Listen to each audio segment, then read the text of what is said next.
through Israel.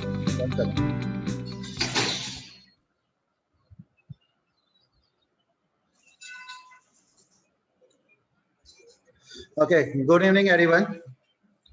Uh, Today, I welcome you all for from the Isha Ahmedabad chapter for the Today Tech Talk by uh, Sandhya ma'am, Sandhya Jayakumar.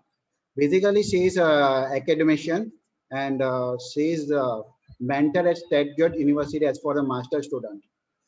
She is an architect and hold an MTech in the building energy performance from the SAP University Ahmedabad. And she is certified LED and GRIHI certified professional. She has working experience at environmental design solution in Delhi. Uh, Thank you, madam, for accepting our invitation. And stage is yours, ma'am. Hi, thank you for the introduction. Thank you for inviting me for talking in Israel, and it's my pleasure to be talking to all of you. I hope everybody is safe and doing fine. Um, I'm going to share my screen now.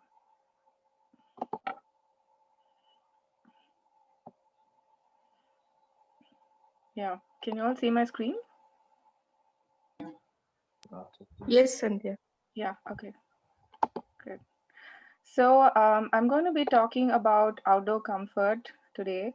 Why outdoor comfort is when I started working with Transolar, I noticed that they give a lot of importance to outdoor comfort. It's not just in locations in Europe. We also do a lot of projects in the Middle East, and we all know how about the climate in Middle East, extremely hot. Even in such climates, they give a lot of importance to outdoor spaces, and they try and implement a lot of passive strategies to make the outdoor spaces comfortable and more interactive. And this is something that I look forward to working in after I come back to India, to try and implement all these strategies and emphasize more on outdoor comfort. So, yeah. So in these images, we can see on the left, this is a rooftop and roof terrace, and all the surfaces are hotter than the person, and hence he is not able to emit thermal radiation via heat. But on the contrary, he receives it. And on the picture on the right, all the surfaces are cooler than the person, and he is able to emit the heat, and hence he feels thermally comfortable. So in both these images, the air temperature is 32 degrees. So this is basically the concept of what my lecture today, and I'm going to be talking about how we evaluate different parameters for the comfort, and the strategies that we use, and how each strategy affects the thermal comfort in the outdoors. What is thermal comfort? This is a question that we all have heard over and over, and it's basically the condition of mind that expresses satisfaction in a thermally comfortable environment and is assessed by subjective evaluation. So today I'm going to show you some examples that Transolar has done, some projects in which the emphasis was on outdoor comfort, and this can help you, get a clearer picture of how much emphasis they give on outdoor comfort. So outdoor comfort is has many faces, and it's not just equal to the air temperature alone. And it's basically on the local climate and the culture. Culture plays a very important role in outdoor comfort, in thermal comfort in general, because if we take an example of wind, 3 meters per second is probably acceptable in India.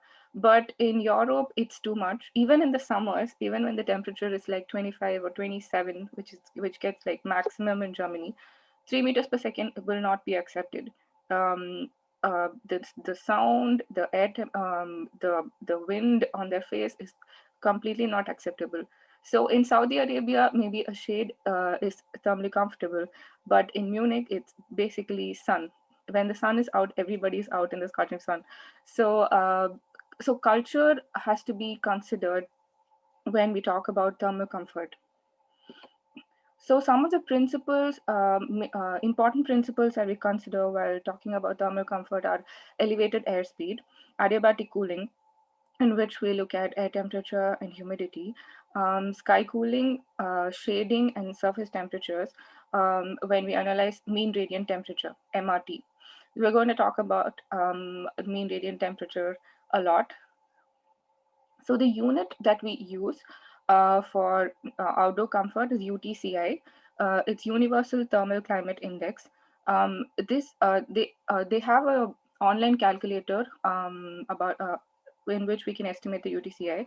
It's basically estimated from the mean radiant temperature, air temperature, air humidity, velocity, clothing factor, and metabolic rate. On the right, we can see a legend which ranges from slightly cold to extreme heat. The no thermal stress from 9 degrees to 26 degrees is the thermally comfortable band of UTCI.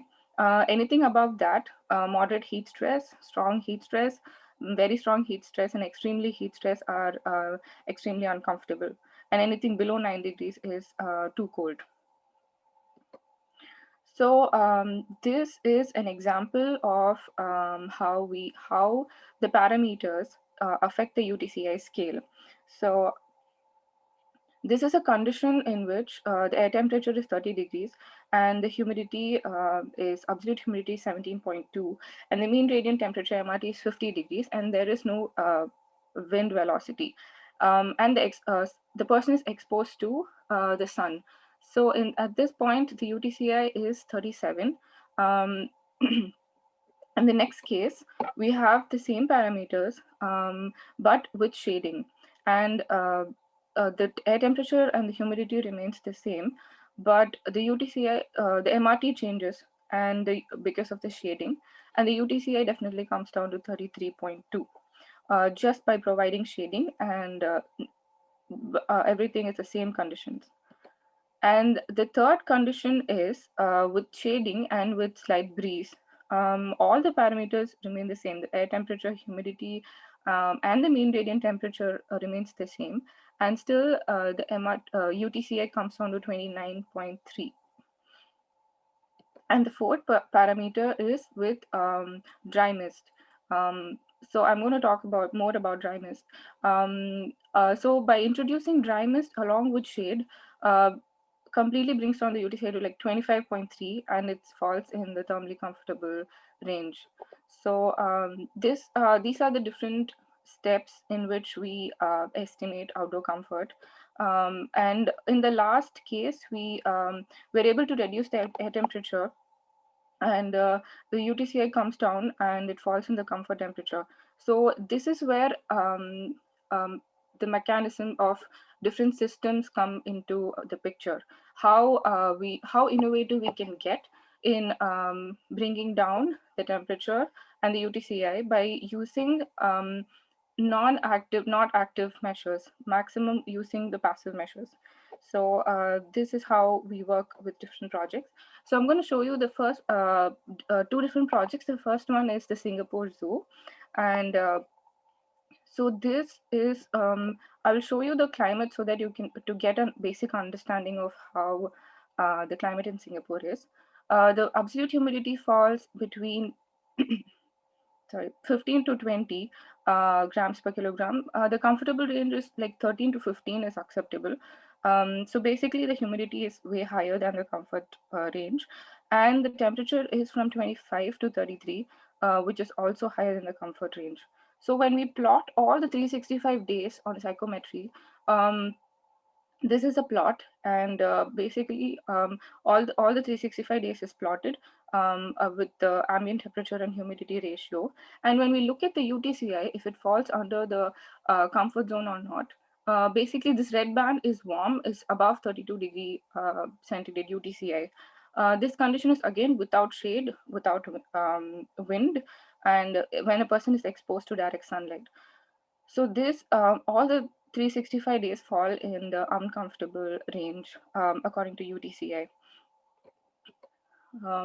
So So basically, like partially like 10 to 15% of the time, it's in the slightly warm, and all the remaining hours, all the remaining days fall in the warm region. And absolutely no days fall in the comfort range. So this is for a zoo and zoo project, and this is completely an outdoor project, which was very challenging for Transolar. And so basically we were trying to think about the passive strategies, and with the given high humidity, it was even more difficult, because in a dry climate we can definitely go for evaporative coolers, but this was extremely humid, and we were thinking of how to make this space at the zoo more comfortable. um, so basically all the since all the days were falling in the comfort uncomfortable zone, so theoretically we were trying to improve the position, improve the comfort days.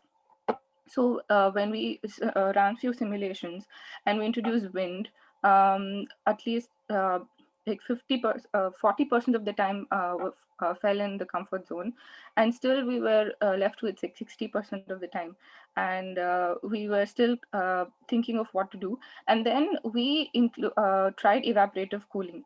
So we still are aware of the fact that it's extremely humid, and theoretically, if we introduce evaporative cooling, we are able to achieve comfort in at least 80% of the time of the year. So we were still unsure because the humidity was increasing even more. And theoretically, even though in simulation we were getting 80% of the days comfortable, this is still a theory. So there's also a cultural factor of how people are going to accept it. Are they going to like take dry mist, evaporative coolers, and are they going to feel comfortable because it's going to increase the humidity? So what we did was we were thinking of Dryness Fans. So I think we all are aware of Dryness Fans. So we would have seen in the huge spaces with huge fans with that emit that spray water. So basically, these fans, if we go near them, it makes your it makes you wet. So this has a lot of practical issues. It can damage the materials, it can damage, it can lead to mold growth. So we were not we are not going to risk this project by using these Dryness fans. So what we did was we have a lab in the Munich office where we experiment with different equipment. And what we did was we took these dry mist, conventional mist fans, and we reduced the pore size. And we experimented with different pore sizes because we have multiple projects, and we were conducting experiments with different sizes of the dry mist fans and different shapes.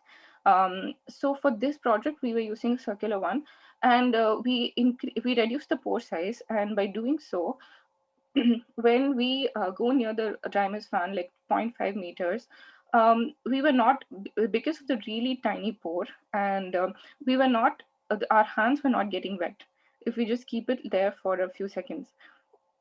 So we wanted to experiment this because it's an outdoor space. And what we did was we installed this in the Singapore Zoo. So in August 2014, these Dryness fans were installed, and these were able to reduce the UTCA by 6 degrees centigrade, even in the very humid tropical zoo. And still many people had very bad expectations because of the increased humidity. But you will never know until we actually install it and get the experience of people. So what Transula did was they installed these Dryness fans in the zoo in a busy area, in a pavilion, and they shot a video of how people are reacting to it. And these are some of the pictures of how people reacted to it. And so the design is highly energy efficient. The coefficient of performance, the ratio of adiabatic cooling to electricity demand is about 20. Thus 4 times higher than the conventional air conditioning systems. So each fan can treat, each of these fans can treat an area between 9 to 15 square meters while using a maximum of 5.4 liters of water per hour. So these aerosols were created, can be inhaled because they're very tiny. So the water quality is very important. So for that, they used only pure drinking water, which was also had a 3-stage sterilization and filtration process.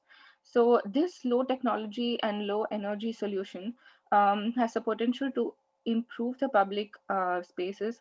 And if you look at the pictures, so everybody wanted to just stand near the fans, even though it was extremely humid. The really tiny particles that were spraying out of this fan, it was giving them comfort. So this is what we call it as comfort by discomfort. So it was actually a successful experiment. And this is one of our favorite images where this mother was like standing near the fan for quite some time, because for the comfortable, air. It's extremely hot in Singapore. So that's the first project. So the second is the pavilion, Austrian Pavilion. This project is located in Austria. It's basically an exhibition, an expo, and Stransolar. So this is the pavilion, and it happened in 2015 in Milan, actually. And so this is basically a forest, and it was a pavilion in the middle of a lot of vegetation. The concept was air as food, and a resource and information center, information carrier. So this is the concept of this design. So this is the if you can see my cursor, this is the pavilion, and this is a path in which we are going to analyze our outdoor comfort experiment. And so this is completely covered. This entire space is completely covered with vegetation. Um, so there are 3 stages of thermal comfort in this project. This is the entrance, where it's hot, basically, if we consider the UTCI. And as we enter, the vegetation starts from here, and it's a little warm here. And then as we enter inside, it gets very comfortable. So we wanted to give this like slow transition from the outdoors to how vegetation and some passive strategies can change thermal comfort. So these are some of the images in which, like, after we installed these dryness fans in the pavilion, and how people welcomed the dry mist, and they were not getting uncomfortable. So again, we shot a video of how people are reacting, and I actually have a video of that. I can play it. That's right. So these are the places where we Transolar installed all these dryness fans, and even on the higher floor, in different levels. So this video will help you understand how this project works.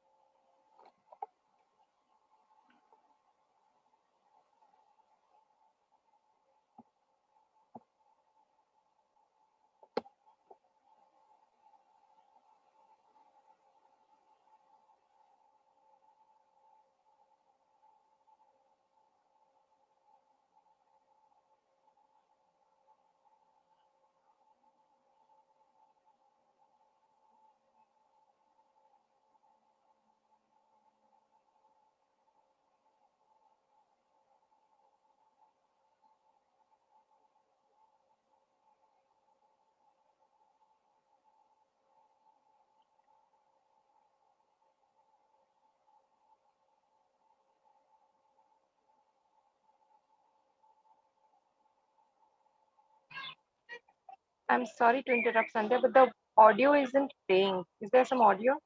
Yeah, but I switched it off. It's okay, I can play it. It's just music. Okay.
Okay, I'm sorry.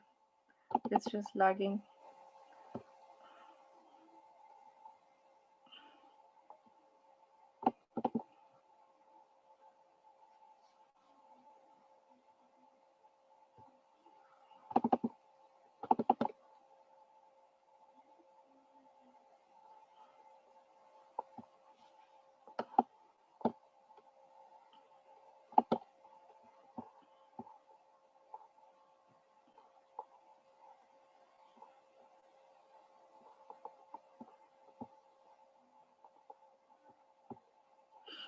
Yeah, sorry about that.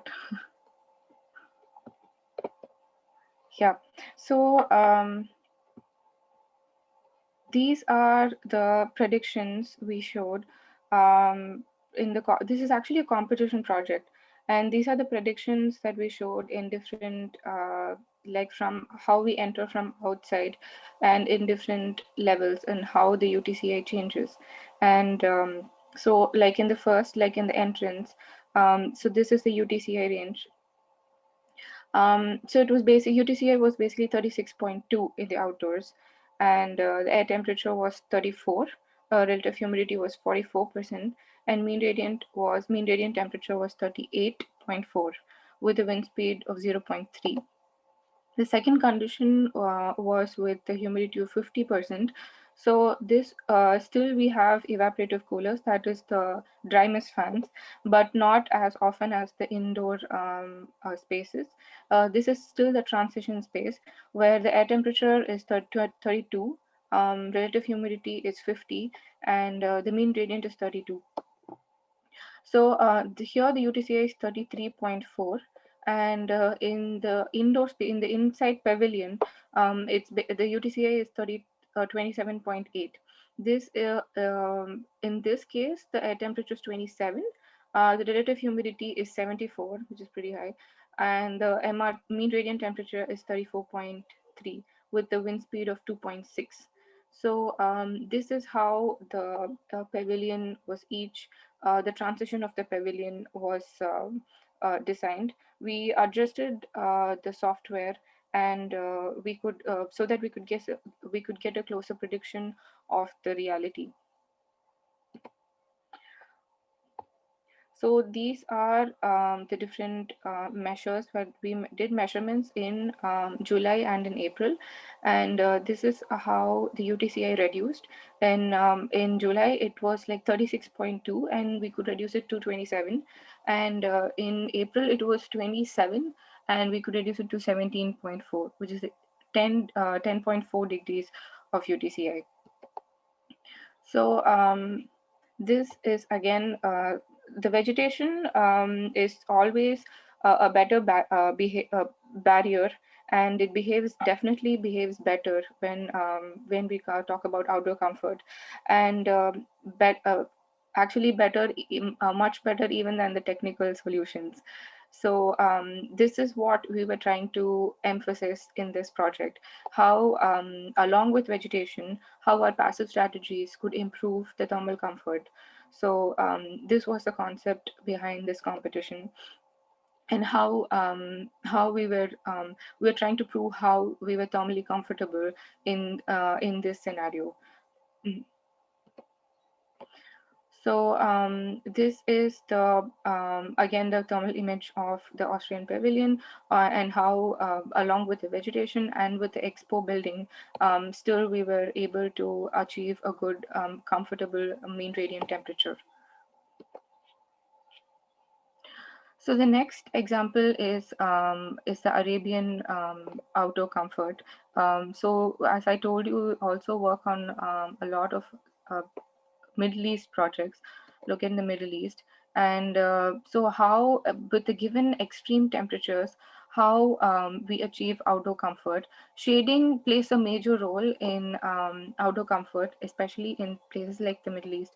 But the material we use and how it affects the mean radiant temperature is a major factor that has to be considered while designing.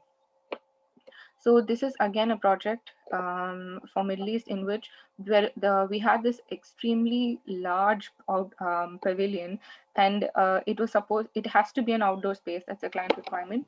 And we were what Transsolar did was we definitely wanted shading, given the high temperature. But then a permanent shading is not going to help. So what we considered was to have a shading in the day, and to not have shading in the night. So this is like an operable shading design which can be closed in the night. So why this shading is we designed this is I'm going to show you some comfort charts. So this is a plot of mean radiant temperature and ambient temperature. So this is a plot when there is no shading at all, and this is for all the 365 days. So basically, um, if we do not provide shading, so in the daytime, none of the days fall in the comfort zone. So if we provide complete shading both in the day and in the night, it falls in the comfort zone. But again, the night times are way too cooler. So this is why we wanted like shading in the day, and we did not want shading in the night. So we wanted the radiant temperature of the surface to cool down, as you can see in the picture on the right. So we wanted the heat to be emitted. It's basically a concept of night purge ventilation we use in the indoors. So when we when we remove the shading in the outdoors, we give a chance for the surface to cool down, so that it to recharge in the day. So this is basically the concept behind this operable shading. So this might sound very simple and very basic, but the difference it makes in such a large pavilion, large space, is a lot. And such small strategies can have a huge impact in outdoor comfort. And I think that's more important when we look at the bigger picture. So far, these are the important principles that we looked at when we consider thermal comfort, and how even while modeling, while we use energy simulations, these are the parameters that we use. And we consider wind speed, ambient humidity, ambient temperature, sky temperature, diffuse radiation, and beam radiation. So these are the parameters that are very important when we analyze the outdoor comfort. So some of the basic mistakes that we make when we design for outdoor comfort, the first thing is air conditioning is not a strategy. This is a very strong statement, but which is also very true, especially given that our country has predominantly uh, uh, very hot climate. We often forget that we have to try our level best with passive strategies. And we need to come up with a lot of equipment, and even as simple as the fans, how we position it and how we use it is, I think it's very important, and we need to think more about that. The next thing is shading. So shading doesn't have to really make the place cooler. As I said, the material we use, the way we, the shape of the shading, and how we use it is very important. Just by covering a space, we're not going to achieve thermal comfort. So that's very important to consider. And do not copy strategies from different climate. This is very important. We often, it's not just us, like it's we often tend to adapt from other climate zones or other countries, but we have to look at what is suitable for our culture, our country, and adapt to those strategies. And yeah, if we stick to those culturally, how we can improve our place, I think that is very important. And the fourth is to create unique outdoor spaces which react to tradition and climate. So as I said, if we look at how traditionally we've been designing spaces for thermally comfortable spaces, I think from that we can derive a lot. And yeah, it's very important to go back to our tradition and culture. And the last is to create unique spaces that react to, yeah, I think is that is something I talked about. So yeah, that's it. And thank you for your attention. Thank you, Sandhya. It's an interesting session. Uh, from the participants, are there any questions? If you have any questions, you can just ask or just type in here right now.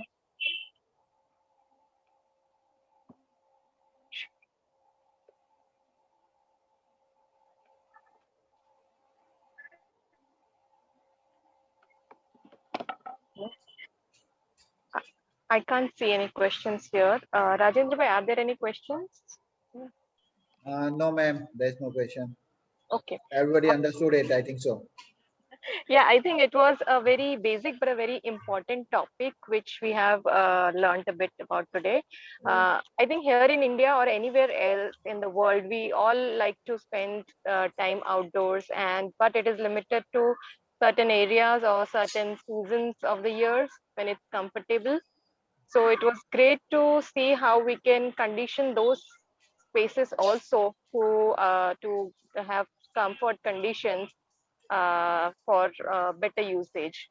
So, Sandhya, I would like to thank you very much on behalf of ISRA Ahmedabad chapter for conducting this session. And thank you from our president, Mr. Prashant Pathak, and our past president, Shalendra Vyas, who has also attended this session, Harshal Bhai and Rajendra Bhai. So, thank you very much, Sandhya, and thanks to all the participants. It's my pleasure to be joining you today. Thank you. Thank you. And Thank you. thank you, Thank you. Sandhya, for giving this wonderful session to the Isha Ahmedabad chapter. And before I say thanks, Sandhya, once again, I would like to say thanks to Devnaben for this wonderful subject selection and the selection of the speaker as well. Because this, I think this is the right interface between what we are doing traditionally and what we can adopt abnormally, and that too in a very good way to have the comfort outside also. So great subject selected, Madam Devna Madam, and a good speaker too. So thank you once again, Sandhya Madam, for being with us and giving us a great input about your and depth knowledge of the subject. Thank you very much, Madam. Thank you. Thank you again. Have a good day. So Then we end the session here. Yeah. yeah, this is commitment. Once again, I attended women's program. Yes, I know. Thank you so much. Thank you. Okay. Yeah. Thank you all. Thank you. Thank you.